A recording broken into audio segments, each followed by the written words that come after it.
able to get onto the portal. Once you're on the portal, you're able to see all the projects that are being done across the country, those ones that have started.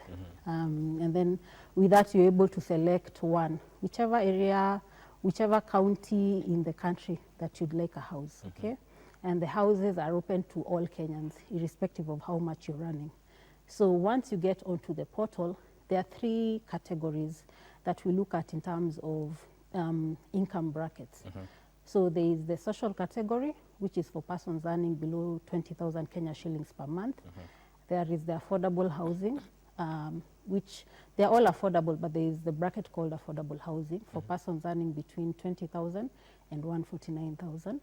And then we have, for persons who are earning above 149,000, there is affordable middle class. So once you get onto the portal, you're able to, one, fill your information, you know, your ID, your living situation, your income, which will be verified. So it's important to also ensure that you provide the actual income. And that way, through the portal, you're able to see which houses are available to you in line with your income bracket. So once you see that, you can start saving because you've already made the commitment you want a home.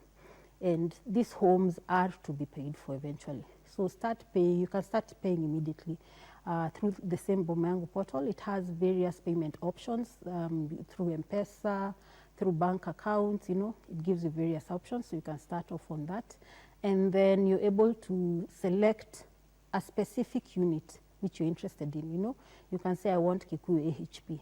And in Kikuyu AHP, I want a 2-bedroom, because once you've put in your information, the system enables you to see those houses that are available to you based on your income. So then you select the unit that you prefer.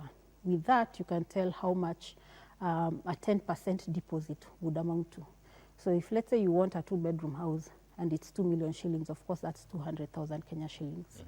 So then you pay, you top up your savings all the way to 200,000 Kenya shillings, because it's a requirement, and this is within the Act, that you do need to have a 10% deposit to the house. And your 10% deposit can be either through the amount you've saved on the Boma Yangu portal.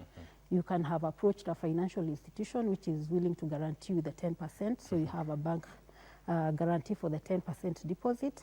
And for those ones who are in the social category, because we understand they need more cushioning, they can apply for deposit assistance, which is something also prescribed within our regulations. And this way you apply to the board to get a 10% deposit, which will still be payable over, over the 30 years period that you're given as part of the cost of the unit. But you do get that 10% deposit paid for you by the board, or lent to you by the board. So once you've attained your 10% deposit, then you can be able to fill an application form for allocation of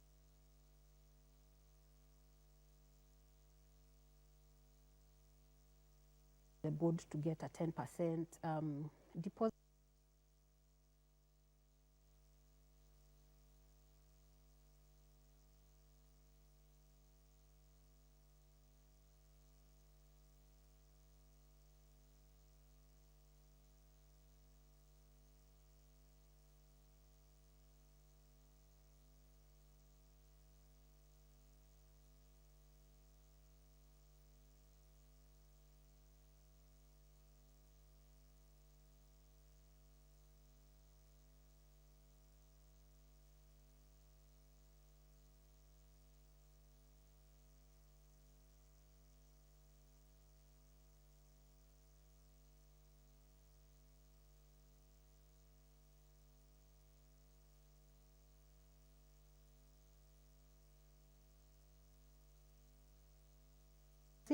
Which will still be payable over the 30 years period that you're given as part of the cost of the unit. But you do get that 10% deposit paid for you by the board, or lent to you by the board. So once you've attained your 10% deposit, then you can be able to fill an application form for allocation of the unit. So within the application form, of course, there are various questions that will enable the board assess you for one, that you are able to get the unit, you are able to pay for the unit, and it helps us also in terms of determining where there is an oversubscription compared to the number of units available, then what is the order of that allocation, okay? And that goes in line with who probably came onto the portal first. If you're all eligible, let's say you're 200 of you and the units are 150, you have to get 150 out of the total 200 persons. So then at that point, you're able to look at the timestamp of who came onto the portal, who applied first, who made that deposit first, and that enables you to shortlist. So once you filled this application form, then upon submission of the form, we have bank institutions that financial institutions, banks that we have partnered with, who are helping us to make assessments of those application forms.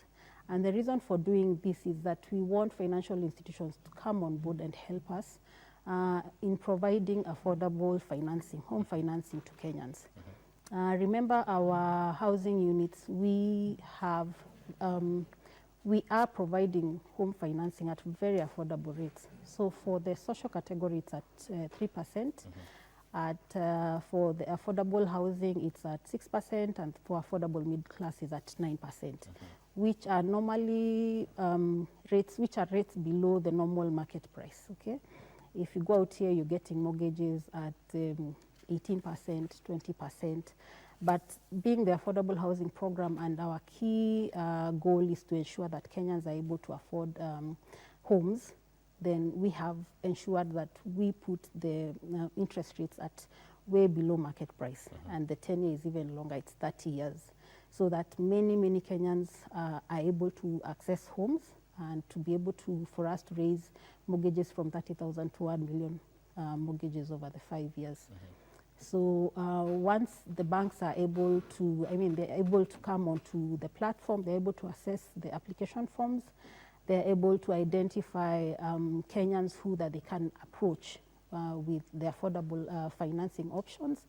And then from there, because there are 3 ways of owning these homes. You can come and pay through cash, outright cash purchase. You can come through for home financing through the institutions that we have, or you can also feel free and approach an institution of your preference. And then the third option is through tenant purchase scheme, whereby you come and put in your 10% deposit, and then the cost of the house is amortized over a 30-year period. So with those 3 options, and which is something you still indicate in your application form, then we are able to assess, and from that we're able to see who then has been successful through the allocation process. The allocation process is very fair and transparent. It's fully automated, still on the Boma Yangu portal, and therefore we are able to get results of then who are successful, who can get homes, and from that then we're able to offer you an offer letter. So upon acceptance, then we follow through to complete the sale. Yes, and offer you an agreement.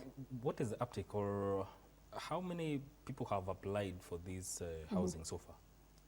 I may not have the exact number of it, because we put out a huge number of projects out, a total of 4,888 units, and they are spread over the country, over about 17 or 18 projects. So I don't have those offhand. But also we've realized quite a trend of 2 and 3 bedrooms. Most of them are actually oversubscribed, you know. So there's quite a huge interest, and we are still calling out to Kenyans, because it's not just the 4,888. The 4,888 units are those that we have projected for completion by June. But there are more projects that are going on across the country, and even those ones are on the Boma Yangu portal. So someone is still able to get onto the portal and select even those ones that are not part of the 488, because we anticipate completion of projects as we continue. You know, they've all started at different times, but this was the first batch of a huge allocation that we wanted to undertake, the first major one. And moving on, it will be a continuous process of allocation. So that shouldn't hold Kenyans back. They should be able to get on board. Just go to the Boma Yangu portal, look at the projects that are on the site, and then apply for a unit.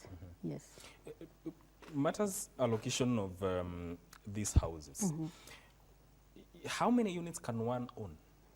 You can only own one unit. So in terms of eligibility for a home, as a Kenyan comes on to the portal, you can own a home if you're a Kenyan, of course, who has attained 18 years and therefore you have an ID. You must have a valid, you must have a KRA PIN and a valid TCC. Because remember, these houses are being built through the levy, okay? So, and everyone is eligible for a house as long as you're meeting those conditions. So it's only fair that if you're meeting those conditions and you're a taxpayer, then you can be able to access a home, okay? So once you have those, and of course the TCC ensures or assures that you are also a payer of the levy, and the levy is being paid by everyone who has an income, whether salaried or non-salaried, then you can come on board and apply for a home, okay? And once you apply, your ID is blacked out from the system, such that it's only one person who can access, one ID, one home.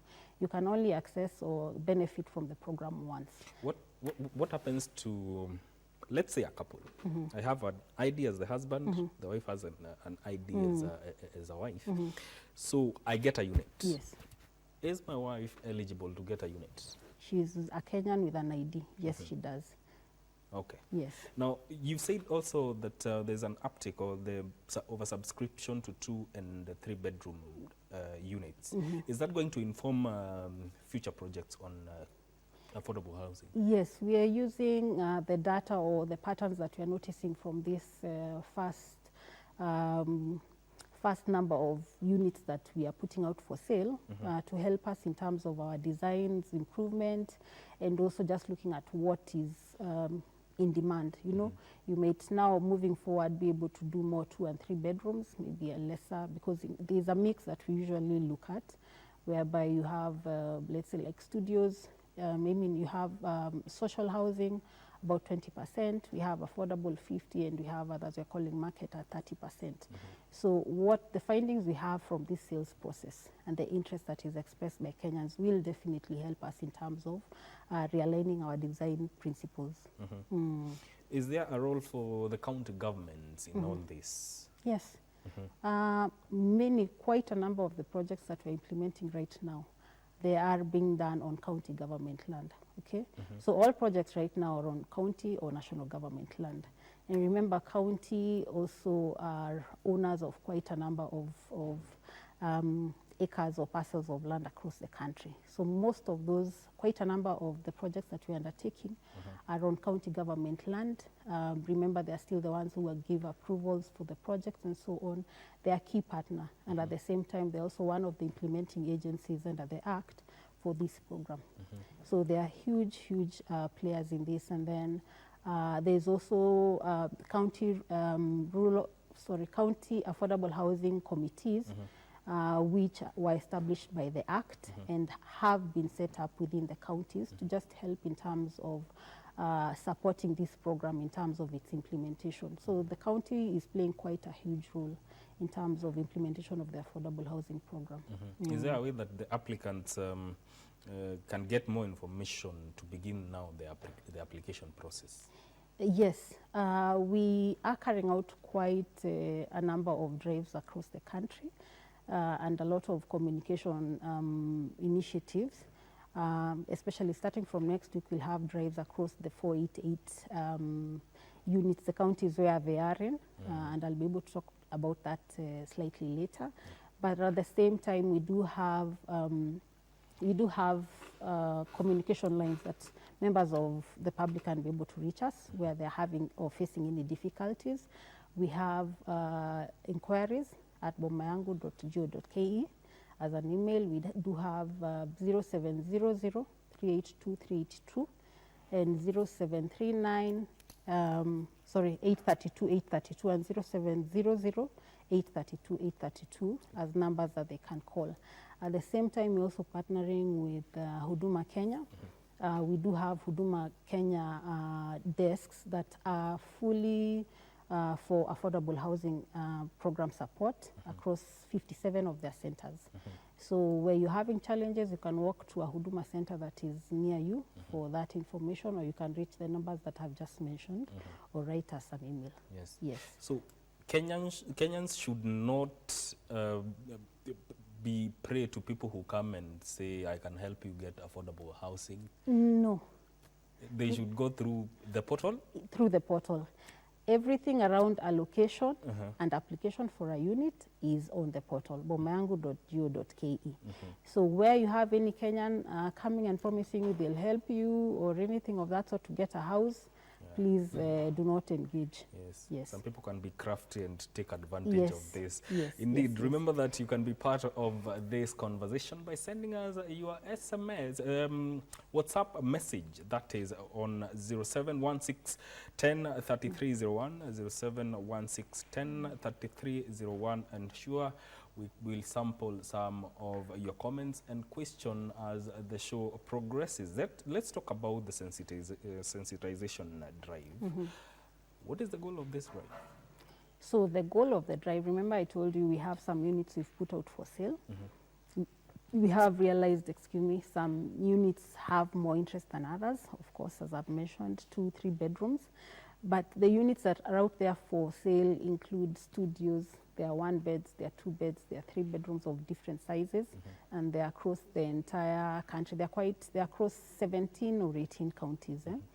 And the main goal is just to be able to rally more interest into these projects and to be able to give clearer information regarding how to access, how to apply. We've also realized as we are progressing is that some Kenyans think that by declaring maybe less income, you're at a better place of, getting a house.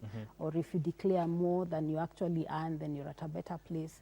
So just being out there is, the main purpose is to be able to give information and to guide Kenyans on ensuring that they do proper applications, to know where these projects are, to know the finer details regarding the projects.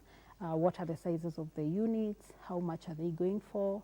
We also plan to have open days in all those projects. You're able to come in, you're able to walk around, visit the site houses, the show houses, and therefore it just enables Kenyans to actually get in. Something that you're seeing, you're able to believe better. You may know that, yes, I'm in Murang'a, there is a project here called Mackenzie. But you're seeing it from external. Here we're giving you an opportunity to walk in, see how the house looks like, how the rooms are sized, what amenities are there. All our houses, of course, will be connected to power, water. They have Wi-Fi. Some of them have gas reticulation. We plan all of them to have gas reticulation over time. Just being able to see this and how, probably the blocks, how they are spaced. You're able to see the green areas where your kids would be. What other facilities are there? There are ECD centers, are there health facilities, some have some social facilities, could be gyms, could be a health club. Some of them have swimming pools, So just being able, getting that opportunity to see will be an eye-opener for Kenyans. So that is the main purpose, and we'll be going around the country. We are starting with Central and Eastern next week, and then we progress to the other counties. Maybe you would, it would be also best to touch on eligibility once again. Okay. Yes. So when you talk about eligibility, you must be a Kenyan, 18 years of age, and therefore above 18. Yes. And therefore you have a Kenyan ID. You must have a tax, a KRA PIN, and you must have a valid TCC. Okay, so all that information will be part of the application form that you fill for allocation of a unit, including additional information of your living conditions. I mentioned about your income. You indicate if you're living with any disabilities, which helps us in terms of allocation of a unit that is more suitable for you, and more data that will be asked within the application form. But once you have that, then you're eligible. Yes. And as I mentioned, you can apply as long as you're a Kenyan with some income. Yes. There are the 3 categories that you can apply for a house in line with those categories, you know. So initially people thought that, oh, if I'm earning above 150,000, I cannot be able to access a house, or if I'm earning below 20, I cannot be able to access a house. But that's a fallacy. Everybody can be able to access a house. But also your income determines the kind of a house you'll get? Yes, because when you talk about social category, we have persons who are earning below 20,000. Remember, even normally as you go to look for a house, your income determines, because ideally you shouldn't spend, you should have about 30% of your income available for housing. So that will determine the kind of a house that is available to you, you know. And we ensured that people are applying within their income brackets, so that there isn't unfair competition within those categories, you know. Have someone who's earning 150, but they want a bed sitter that they can be able to rent out for business or something of that sort. Yet there's someone who's earning 20 and cannot afford any of the houses, I mean, of the other categories. They can only afford within the social category. Yet you've come and taken up that opportunity from them. So that's why we ensure that people are able to apply for houses just within their category, income category. And that will enhance transparency and fairness of the program? Yes, it will, because everything, as I mentioned, is automated. Everything is happening on the portal, right from registration all the way to allocation. Even the offer letter, you still get it off from the portal, so that it's a fully open, transparent, and auditable, you know, process.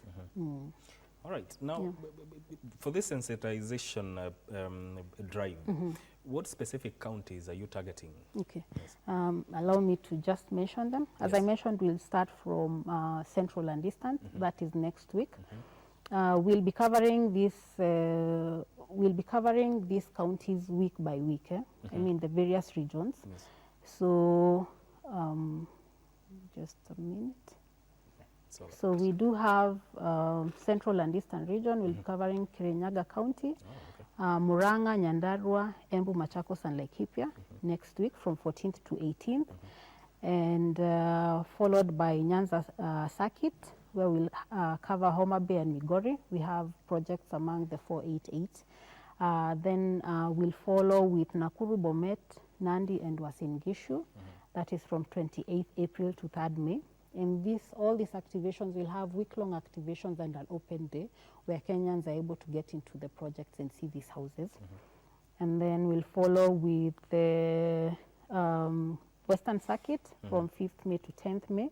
That's Kakamega and Vihiga. The Northern and Upper Eastern Circuit, we have Isiolo and Wajir, and then we come back to the Nairobi Metropolitan. Here is Kiambu and Machakos, where we have ongoing projects. Yes. What type of housing units are available in those areas, especially in areas that you have mentioned in Central and Eastern regions? Okay. So for all the projects, and these are the projects that we are targeting to complete by June of 2025, these are the ones that I have mentioned.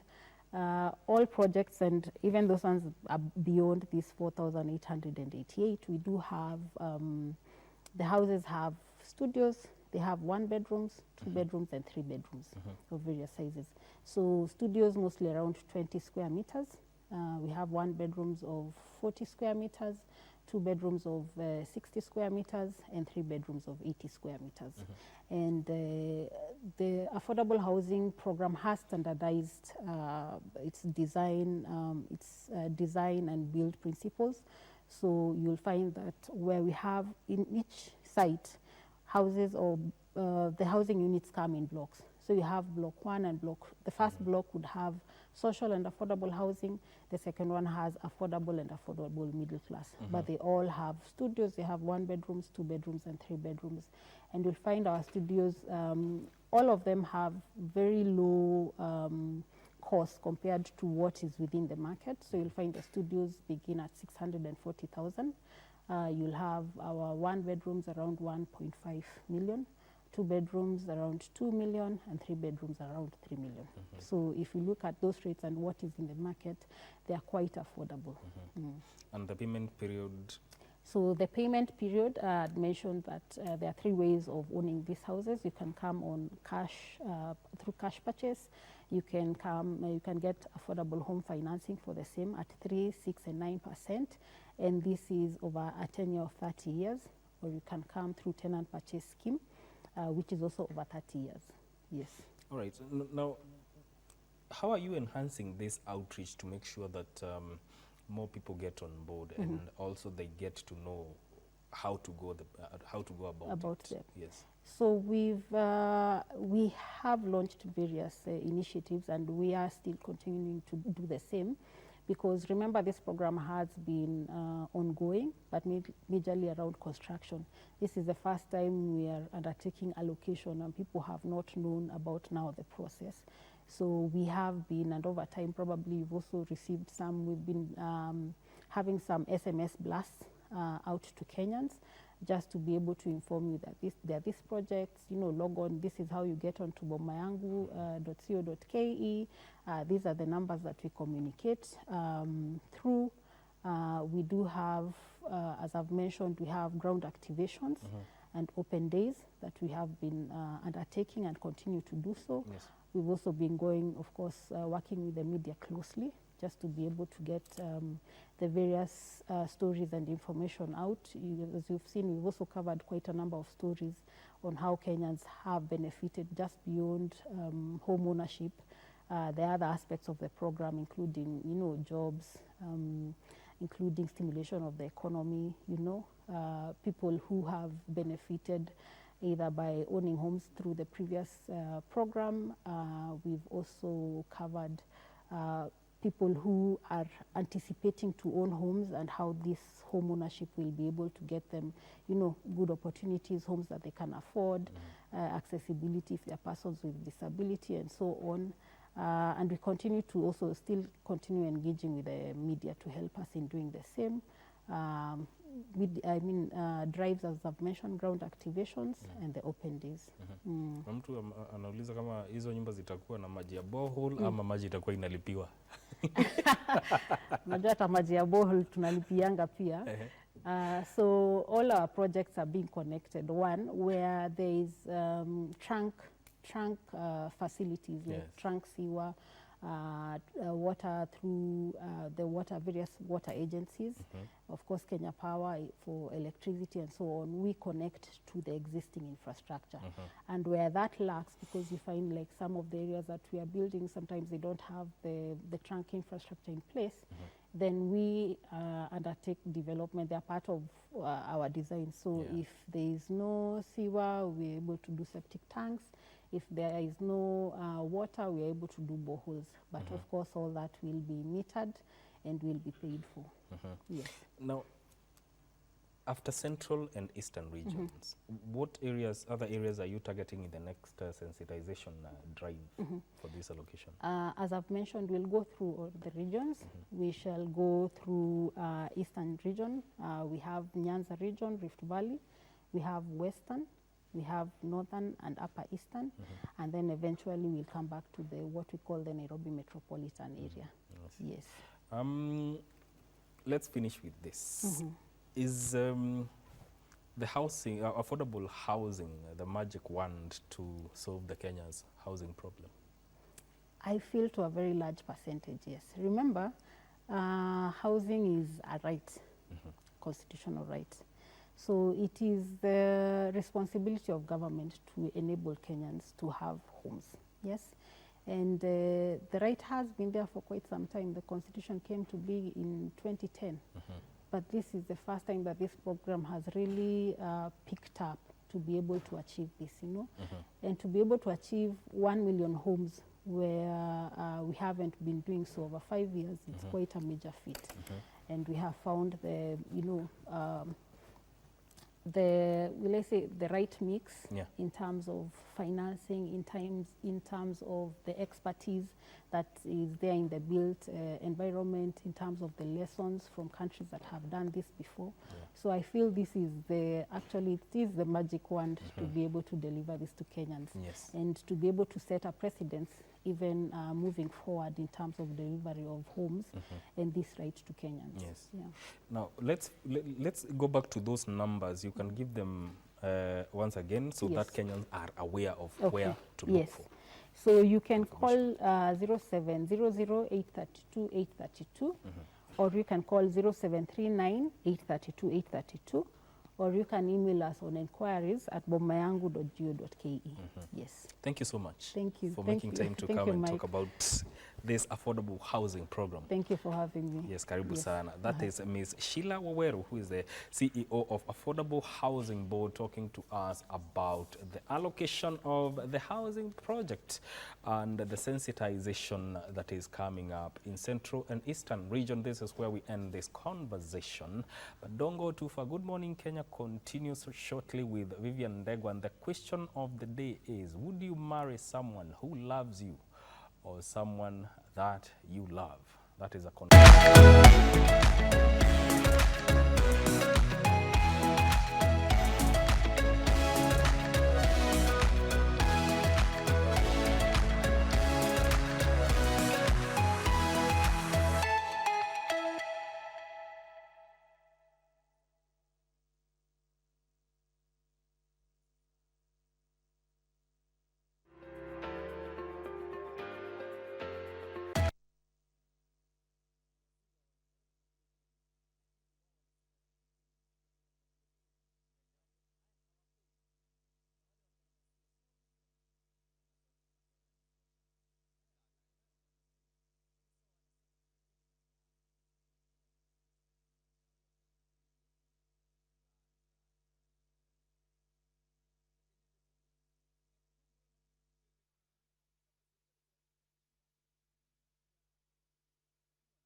Kenya's real estate market is evolving, with over 77% of rental properties being flats and apartments and an impressive 88.8% occupancy rate.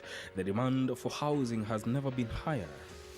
But what's driving these trends, and how do regional disparities shape rental prices and investment opportunities? I think a lot has brought growth into the Kenyan real estate sector over the past few years. I think there's been steady growth since 2016.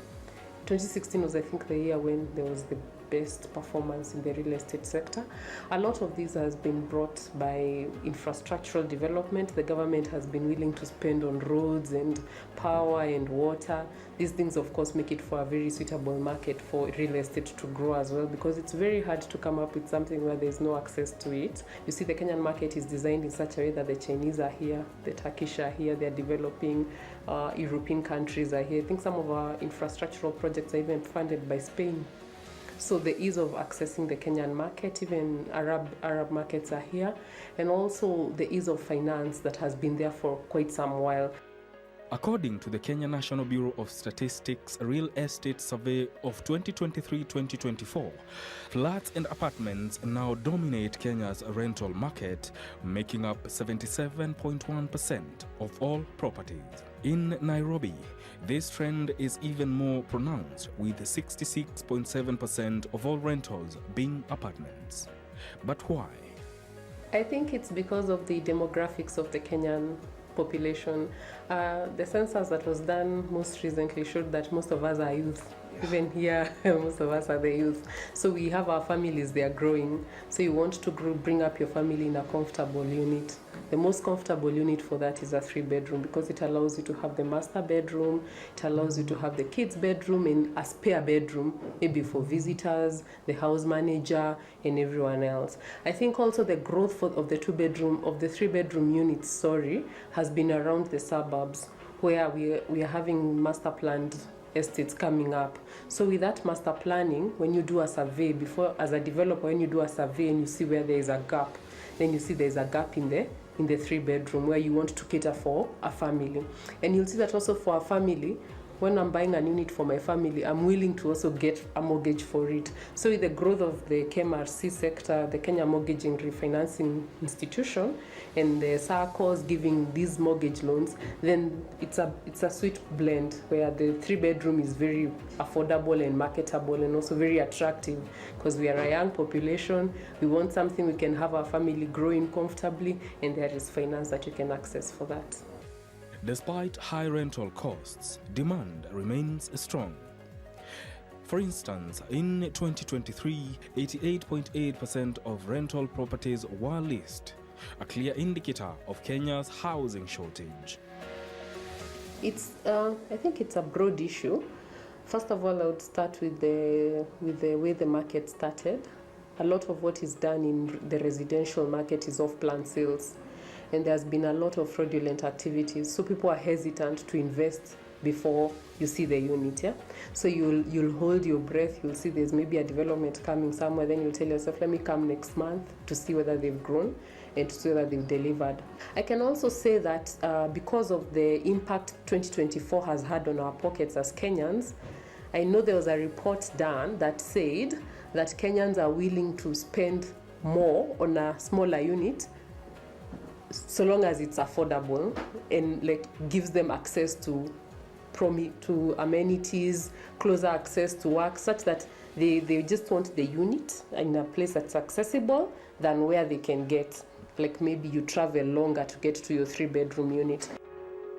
Not all rentals cost the same. A 1-bedroom bungalow rents for as low as 15,000 shillings, while a 4-bedroom bungalow can go as high as 170,000 shillings.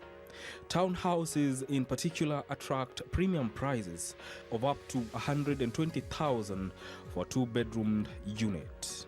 For the buyer, it's more